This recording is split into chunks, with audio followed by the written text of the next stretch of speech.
Happy Thursday. Who's on Fire is back. Let's talk some more baseball.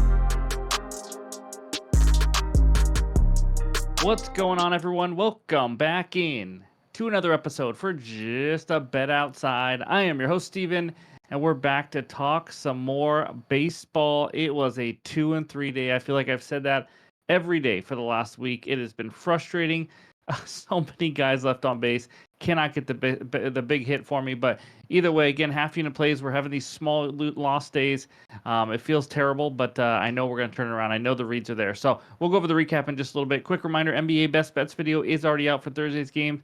We just had a nice bounce back day, 3-1, so let's see if we can do it again. But as you guys know, any graphics you see in this video are from OUTLIER, the best betting research tool on the market today. Click that link below. You get a 7-day free trial. So let's get into it, and I got an MLB fun fact. Here we go.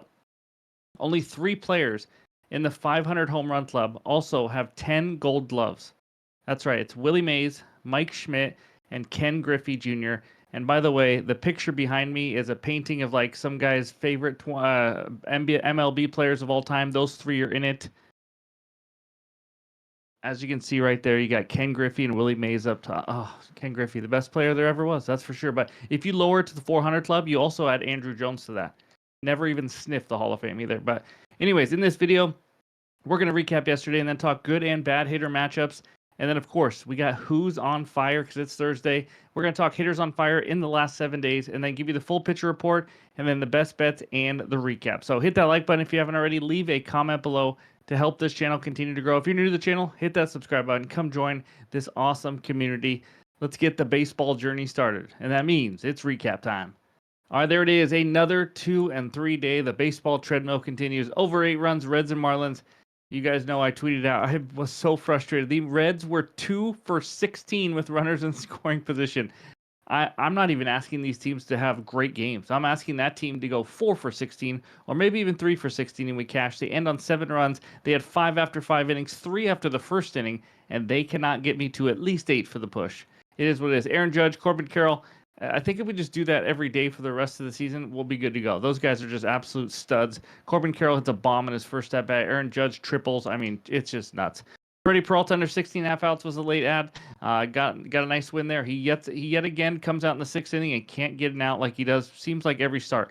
Seattle team total over 2.5. Easy winner. The Orioles. I think I'm on a roll. Finally, I won my first Orioles bet in a really long time. I bet them again. And they can't get me 4 runs. They had a guy on second with 1 out in the 9th, can't get the 4th run. They had many other chances as well. Guys on second, guys on third, they cannot get it done. The Baltimore Orioles are just flat out not a good team. That's just what they are. Their record shows it. Not good fundamentally, defensively, on the bases, and they're not hitting like they have been. So it is what it is. But Tommy Edman over 1.5 hits, runs, and RBIs. Another late ad, crushes lefties. Been over this almost 100% of the time. One of only 2 Dodgers to not get a hit today. That's it. I mean, again, it's baseball. Hitting is hard, and sometimes you just have those days. So 2-3 day, that is the bets recap for Wednesday. And now let's talk the good and bad hitter matchups. All right, there it is. Just 5 good hitter matchups for you today on this 9-game slate. Lourdes Gurriel, 4 for 11 with a bomb versus Rasmussen. You got Kiner Falefa, Farmer off Reagan, surprising there. Benintendi off Paddock, and Caballero, 3 for 8 off Corbin Burns. So that's what we got. Now let's go to the bad hitter matchups. There are a ton of them. Just one. Tommy Pham, 2 for 12, 1K off the lefty, Tyler Anderson. So again, not much there today. Doesn't mean there's still not some good hitter parlays and things like that out there. But now let's finally take a look at who's on fire. All right, here is page 1 of who's on fire. Again, these are hitters on fire in the last 7 days. You have to have 20 or more at bats and a 340 or higher average. This is just to kind of help you out who's swinging a hot bat, because in baseball, it tends to matter. You go on slumps, you go on these hot streaks. But Francisco Lindor, it's all in green because he's leading the way on everything. 462 average, 4 home runs, and 8 ribbies in the last week. That is absolutely crazy. And again, these stats were done before the Wednesday games, just so you guys know. But Noelvi Marte of the Reds, 8 RBIs also there. But just a lot of good hitters hitting over 400. Aaron Judge, 417. Stephen Kwan, 417. Gavin Lux for the Reds down there, 429. And Brian Reynolds is 476. Actually, he is the leader in average, not Francisco Lindor. But there's just some scorching hot hitters right now. We're going to get a ton more. Usually we have 2 full pages or maybe 3 when it gets closer to summer as the weather warms up. But that's page 1. Take a screenshot. Now let's take a look at page 2. And we just got a few. Brent Rooker hitting 381 with 3 bombs for the A's. Matt Olson, like we've talked about, he's hitting the ball well lately, 350. And then Jacob Wilson for the A's. He actually just took his first walk of the season, and I think I saw something where he never even had a 3-ball count all season long, or something crazy like that. But either way, hitting 350 along with Rojas of the Phillies. So that's what we got for the hitter matchups and the hitters on fire. Now let's take a look at the pitcher report. All right, here is page 1, the first 5 matchups. Shane Smith versus Chris Paddock. You know, Smith's been decent for the White Sox, actually. He's given up 3 or less earned runs in every single start. And Chris Paddock started out terrible, looked a little bit better last start or two. And then Brian Wu versus Garrett Crochet. We know how good Crochet is, one of the best pitchers in all of baseball. Giving up 1 or less earned runs in 4 straight starts now, so he's been solid against Brian Wu, who's usually better at home, like a lot of Mariner pitchers are. But he's still having a decent season so far. And then Herman Marquez versus Cole Reagans, huge advantage. This is game 1, by the way. The earlier game, I think it's like 2 o'clock Eastern or something like that. I had to change it around right before we did this. But Cole Reagans, we know, huge, 36.6% K rate. We see Herman Marquez, 12.1 hits per 9 innings. But the Royals offense has mightily struggled this year. And then Tobias Myers had a pretty good season last year, a decent one. He's making his first start of the year, going up against Raup, whatever, of the Giants, 4.09 ERA. Decent K rate so far, 31.2, looked pretty decent, so we'll see if he can keep that going. And then the lefty, Cade Povich, the youngster, 6.38 ERA, 7.31 expected ERA. It has not been good. Look at that hits per 9 number, 14.7 hits per 9 innings. That's not pretty. And then speaking of not pretty is the Orioles versus lefties, which is one of the worst in all of majors. And they have to face another good lefty, Mackenzie Gore, 3.41 ERA with a huge K rate and a walk rate that's low. I mean, he's looked really good this year, that's for sure. But that's page 1. Take a screenshot. Now let's look at the final 4. We'll talk about that Pittsburgh-LA game later. I know you guys can't wait. Drew Rasmussen versus Corbin Burns. I've told you before, Corbin Burns is mightily struggling right now. He's almost a 5.5 expected ERA, a very low K rate, and a high walk rate as well. Just nothing going his way right now. Jacob deGrom against Gin and Tonic. deGrom actually looked really good. He had a nice showdown there with Yamamoto. He was kind of looking like he was falling off, and then he does something like that. So he's overall numbers still pretty good. And then Gin and Tonic, 30.2% K rate. And then we got Dollander, who I believe is a youngster prospect for them, but he has not looked good. 7.36 ERA, 8.78 expected ERA. The Royals offense will be facing 2 pitchers that have been mightily struggling. Can they finally get hits and score runs? We will find out. But then we got Michael Lorenzen of the Royals, who's just an average pitcher all around, to be honest with you. So that's what we got for all the research help. And now it's time for the best bets. All right, this first one takes us out to LA, where the Angels host the Pittsburgh Pirates. Angels on the money line, -142. Pittsburgh on the money line, +120, with a total of 9 runs. I'm taking the Angels first 5 innings money line at -130. I got this on FanDuel for a half unit. Now, if this is getting juiced to -150, -160, I would just go Angels on the run line in the first 5 innings. So that's Angels -0.5 a run in the first 5 innings. Last I saw was around even money. I was really close to doing that, but I'll play it safe here, which all it does for me is if there's a tie after 5 innings, first 5 innings money line means it's a push. It's just that you just get your money back. So I'm surprised it's even a playable line, to be honest with you. We have Carmen Mlodzinski versus Tyler Anderson. Let's talk Mlodzinski for a while, or first. I don't know what name starts with ML. That's interesting. But anyways, he's made 9 total starts in his MLB career.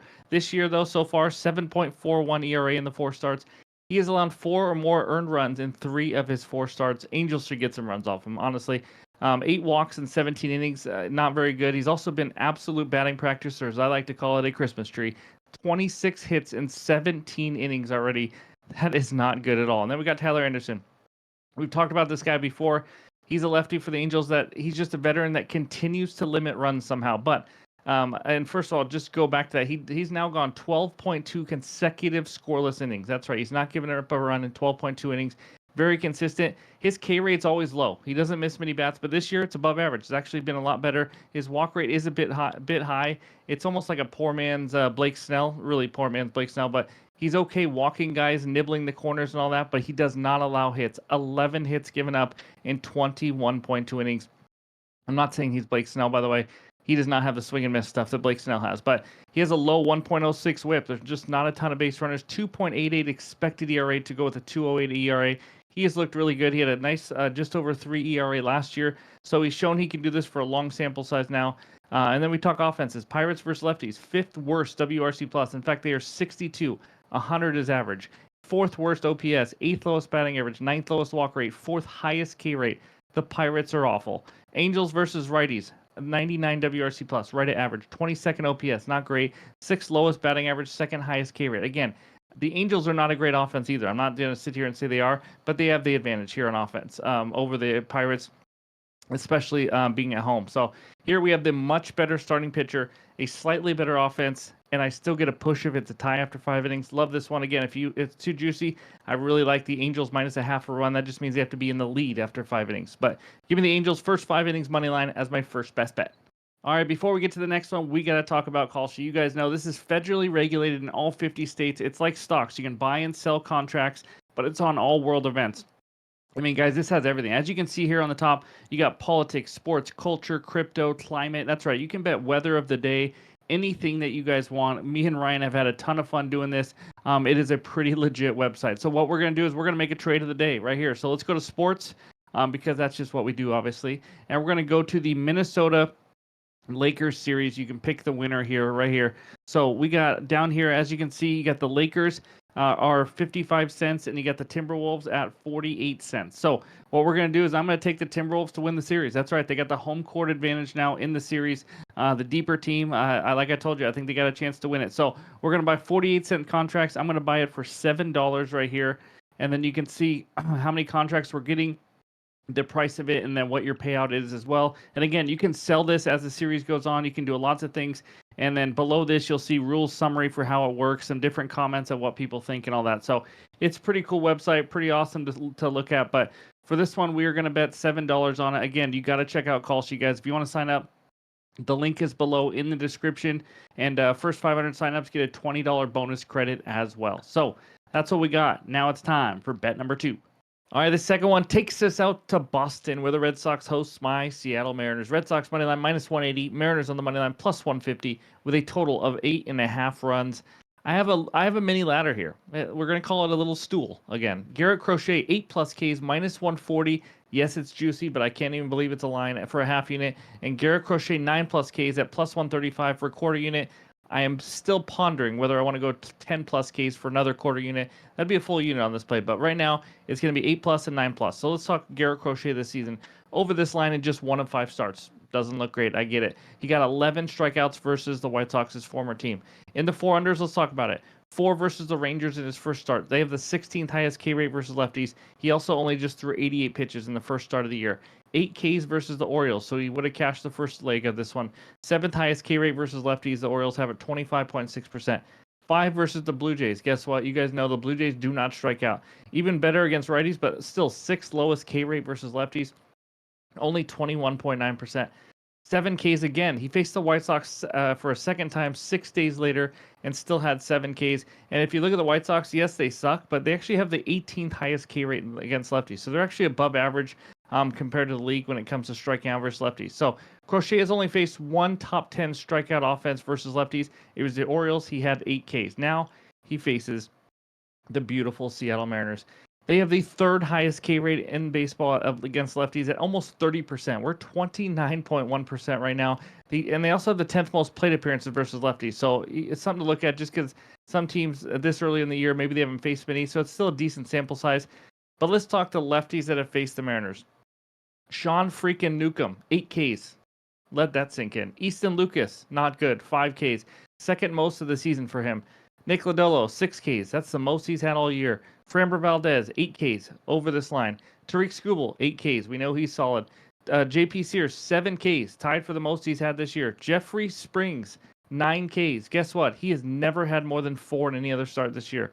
They're absolutely crushing the Mariners. And by the way, Crochet has a higher K rate than all of those guys, even Skubal. Obviously, that's a little closer, but still higher K rate than all of them. I like him to go absolutely bonkers here. Give me Crochet 8+ and Crochet 9+ Ks as my second and third best bets. Those are my 2 official or 3 official bets for the night so far. I'm going to be having some added plays, but we're not done yet. Let's talk a couple hitters. All right, let's talk a couple hitters I like here. I may add them to a hit parlay. We'll see, but just wanted to kind of talk through these with you. First one, Jarren Duran of the Red Sox. He is on a nice 10-game hitting streak, hitting much better versus righties, hitting 297 off righties. Hits much better at home also, 288 at home compared to 196 on the road. So you want to tail him Right now, you want to tail him in Fenway Park. He's facing Brian Wu of the Seattle Mariners. Wu is also a guy who's worse versus lefties in his short career. 244 average to lefties in his career, 192 to righties. A lot different there. 425 slugging to lefties, 287 to righties. So you could have a chance for maybe even a double here or some power from him as well. He's had 2+ total bases in 3 straight, but just 5 of the last 10 if you're looking at bases.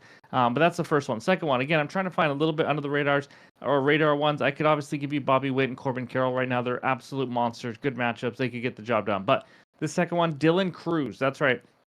The rookie is on a nice 8-game hitting streak. In fact, as I say this out loud, I realize I dropped him in my fantasy team, and I hopefully can get him back. But either way, only 2+ hits in one of those 8 games, though, so he's just getting 1 hit most of the time.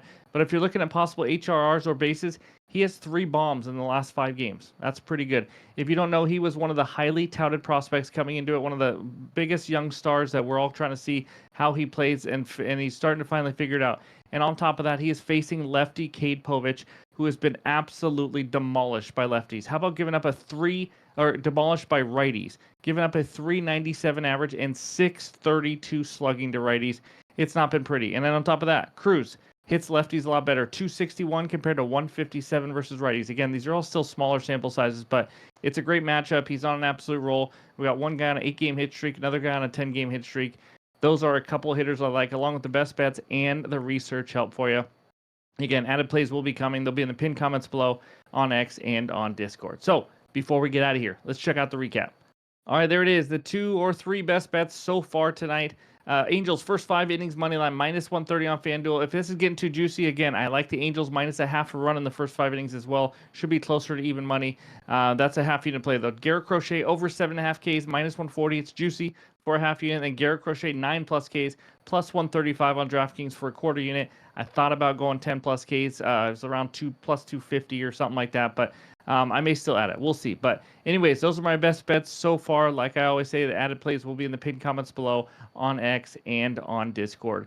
Thank you guys yet again for watching. This MLB grind is no joke. We got a long season, so continue that bankroll management. We'll get on a hot streak here soon. But hope you guys have a great Thursday, and we'll talk to you soon.